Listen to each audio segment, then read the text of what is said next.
Congress party इसलिए बौखला गई कि जब हमारा समय था तो चाहे रतिया हो, रतिया में बाई इलेक्शन के बाद भी 450-500 करोड़ रुपए हमने दिलवाए।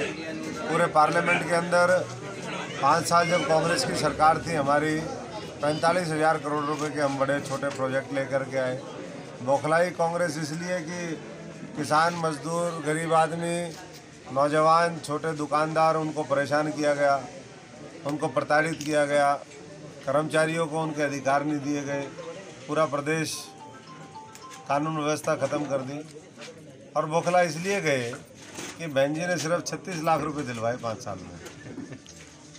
तो इसलिए अब हम जनता के आशीर्वाद से वो बौखलाहट दूर करेंगे और दोबारा रतिया से लेकर के पूरे संसदीय क्षेत्र में बड़े छोटे हजारों करोड़ रुपए के फिर प्रोजेक्ट आए। राहुल जी के नेतृत्व में सरकार बने, उसी सोच के साथ सब लोग लगे हुए हैं और सारे तगड़े तगड़े लोग हैं। ये लोग वो लोग हैं जिन्होंने मिलके 30 साल बाद ये रतिया की सीट जीती। अगर मान लीजिए कांग्रेस की सरकार आ जाती है तो क्या एजेंडा होगा आपका? एजेंडा तो हमारा, हमने पहले भी कहा कि पीछे जिस तरीके से वायदा किया था भारतीय जनता पार्टी ने कि हम लोग मेडिकल कॉलेज खोलेंगे, यूनिवर्सिटी खोलेंगे, जो वो नहीं खोल पाए, रेल की सीटी बजवाएंगे। जो रेल की सीटी बजाने के लिए हमने 2014 के बजट में प्रावधान करवाया था कि हिसार से सिरसा वाया अग्रवा फतेहाबाद, और उसका थोड़ा सा जो है रतिया की तरफ से वो रेलवे लाइन जाएगी, तो रतिया के नज़दीक से वो हम निकलवाएंगे। तो सारी चीज़ें तो वो आकर के भूल गए। न्यूक्लियर प्लांट जो फतेहाबाद के गोरखपुर में है उसका काम पूरा नहीं करवा पाए, उद्योग धंधे कुछ नहीं लगवा पाए, नौजवानों को आज रोज़गार नहीं है, किसान को उसकी फसल का मूल्य नहीं।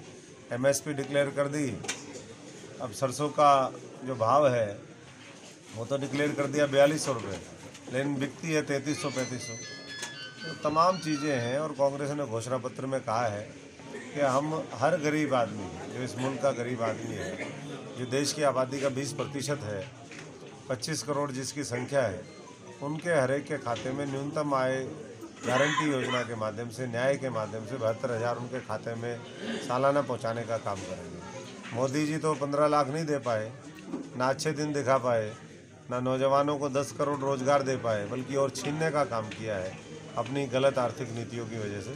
तो ये सारी चर्चा और सारे मुद्दे, किसानों के लिए अलग बजट, पूरे मुल्क की तरक्की, जैसे मनमोहन सिंह जी के समय में सोनिया जी के मार्गदर्शन में जो सरकार ने काम किए, अब राहुल जी के नेतृत्व में उनको गति देंगे और प्रदेश के इस जंगल राज को भी खत्म कर देंगे। जैसे कि घग्गर नदी रहती है, बहुत बड़ी समस्या है, तो क्या उसका कुछ?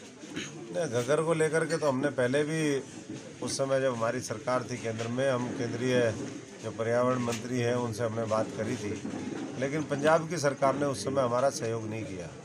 पंजाब में अकालियों की सरकार थी, अब अकाली दल पहले इनेलो के साथ थे, कहीं बीजेपी के साथ है, सब मिले हुए हैं। घग्गर का पानी तो कितना दूषित है, ये एसवाइएल का तो दे नहीं पाए, लेकिन घग्गर का गंदा पानी ज़रूर हम लोगों को दिया है।